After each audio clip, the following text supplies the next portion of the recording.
Hi and welcome. I'm trying to learn medicine today, acoustic neuroma, and after we've done it, we're gonna do extensocardiopulmonary strength training. And if you participate in the extensocardiopulmonary strength training, then it's at your own risk. Extensocardiopulmonary is here muscle training. We're training with platinum. Altogether. The acoustic neuroma. This is part 2 of the acoustic neuroma. We're gonna talk a bit about internal anatomy also of the ear. And this is about an illness, and this is no medical advice, we're just learning about it. But this is part 2. Acoustic neuroma. It is a rare growth on the acoustic nerve of hearing and balance. Okay, let's say it together. On the nerve for hearing and balance. The growth is not malignant, but it slowly grows inside the skull and causes pressure on the nerve and surrounding brain. It is this pressure that causes problems. It is not a malignant growth. It is benign. It's not a malignant growth, but the tumor grows bigger and then it presses against the brain. And that's not good. The symptoms are slowly increased deafness associated with singing in one ear. Slowly increasing deafness and singing. I don't know what it means. Singing in one ear. Clumsiness and unsteadiness in walking. Dizziness. In more advanced cases, there may be pain on the side of the face, weakness and headache. Okay. Slowly increasing hear loss and also some singing in the affected ear. In the affected ear. Clumsiness and elements, unsteadiness, clumsiness walking. Ear and the ear. And singing in the slowly increasing deafness and singing in the ear. Clumsiness when walking and unsteadiness. Unsteady. I don't really understand the word. Clumsiness in walking and dizziness. And dizziness in the advanced cases when pain at the head. Pain at the face, weakness and headache. In more advanced phases when pain at one side of the face, on the side of the face, weakness and headache. Okay? Durations, it gets gradually worse. And the whole thing happens over 2 to 10 years. Over years, let's just say that. Complications, removal of a growth always makes the affected ear deaf. Okay, we're going to mention it then. Causes, so far as in this book there's stated that let's just skip it if it's not known. The book is from the 80s, but it's maybe this is something known. I don't want to say it's not known, it's already known.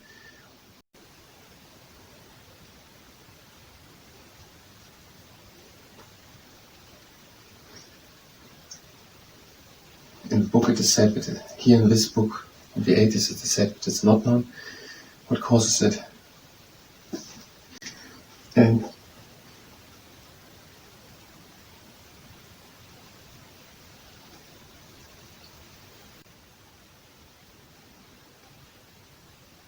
if a diagnosis is confirmed, the specialist will arrange for an operation to remove a growth.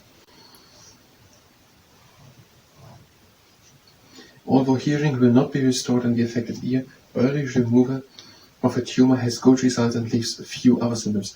The danger of removal increases as the tumor slowly grows bigger.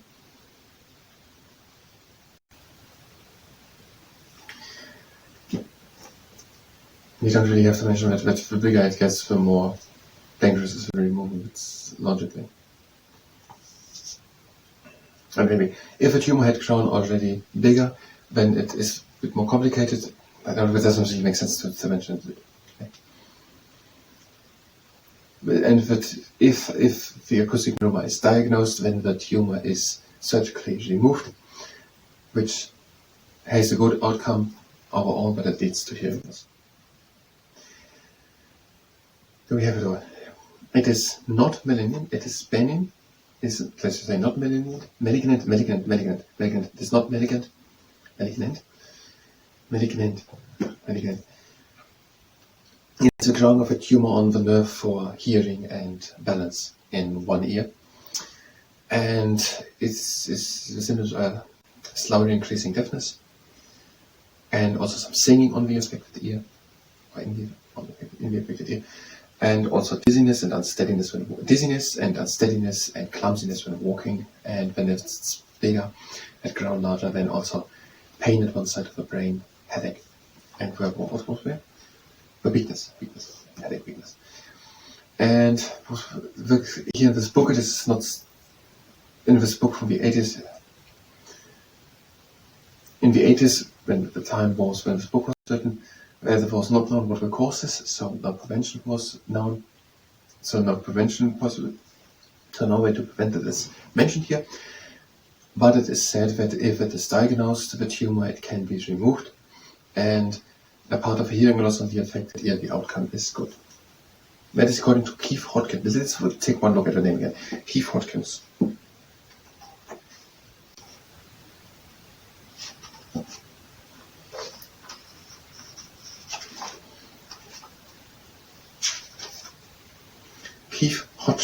Keith Hodgkin. Thoroughly Medical, page 62. I have a second camera, which I'm going to start now, and try to say now what you know about the acoustic genre.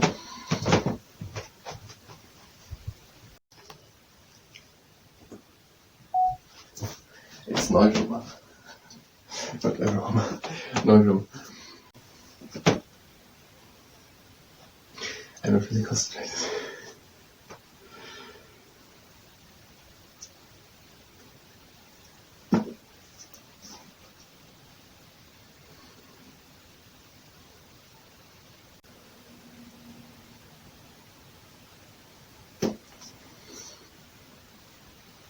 Acoustic neuroma, that is a non-malignant tumor growing on the acoustic nerve for hearing and balance. And over the years it gets gradually bigger, the tumor. The tumor itself is a problem because it grows bigger and presses into the brain. It is not malignant, but it presses into the brain if it gets bigger. And over the years it goes bigger, and the symptoms are then hearing of singing in the ear and also increasing deafness, and then clumsiness in walking and unsteadiness in walking. And if it had gotten bigger, then also pain at one side of the vein and headache and weakness. And in this book from the 80s, where in the 80s there was no known cause of it known, so here's no one mentioned, I don't know anyone, and also no prevention because of it. And if it is diagnosed that it is acoustic neuroma, it can be surgically removed. It has overall then a good outcome, but the hearing is then lost in that ear. That is according to Keith Hodkins, Family Medical Advisor, page 62, but this is no medical advice.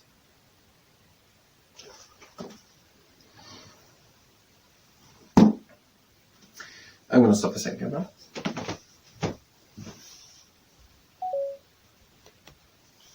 And that was the medical part. If you were here for medicine, you can go directly to the next part of medicine. We will continue with medicine. Here we will do now the extensor strength training. If you participate in this meditation, go to separate stance and we're starting with the floodgate. Fists next to us, and we're bringing the fists down, holding it, and up. Hold it. And down. And we have 3 rules. The first rule is that we're stopping immediately as soon as there's pain. The second rule is that we're going only as fast as we can go with a little bit of effort. And the third rule is that we're not overdoing it. We just want to strengthen, not to exhaust. Next exercise, the counterpart body check. Fists and bring them up and down.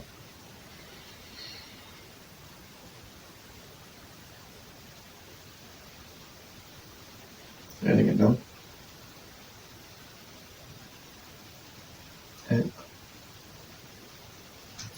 And now I'm using a sock. And again, the second rule, we're going only as far as we can go with a little bit of effort. This is strength training for extensor carpioulnaris. Not if it's injured. So this is strength training.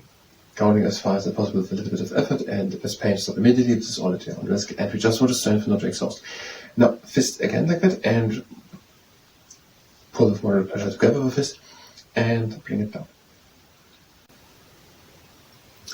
And up.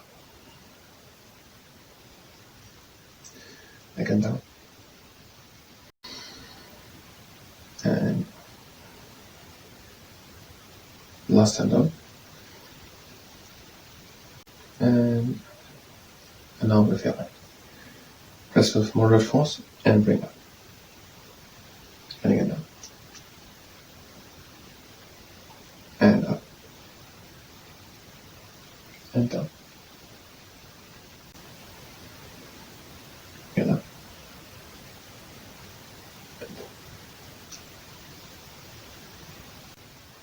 And the last down, up. And down.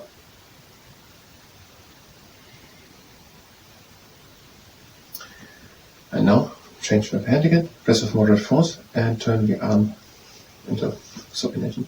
Only as far as it goes with a little bit of effort. And back. I promise. And to the outside again. And inside. Again outside.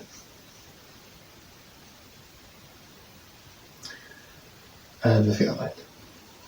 Press with moderate force and bring to the outside. And inside.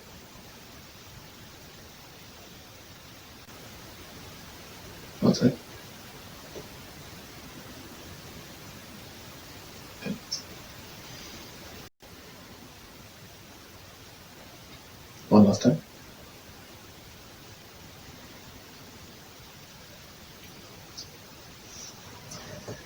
And now next exercise, press knob on the top and bring the hand down to flexion and up to extension.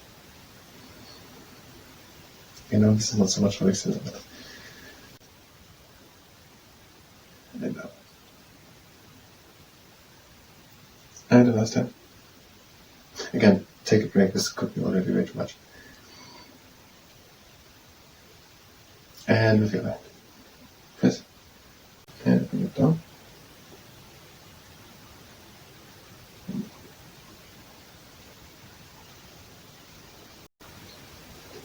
Down. And up.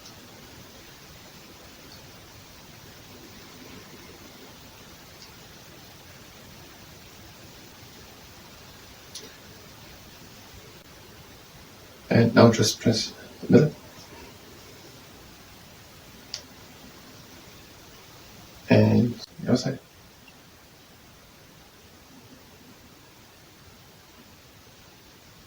Please.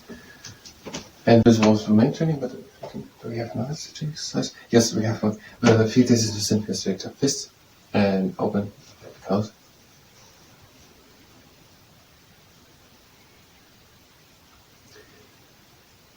And now, just go with moderate pressure on the middle part of the arm. And on the other side. This is very extensively tone, this is not fixed center, this way. Now, this was the extended copy on the RS strength training. Thank you very much, and have a nice time.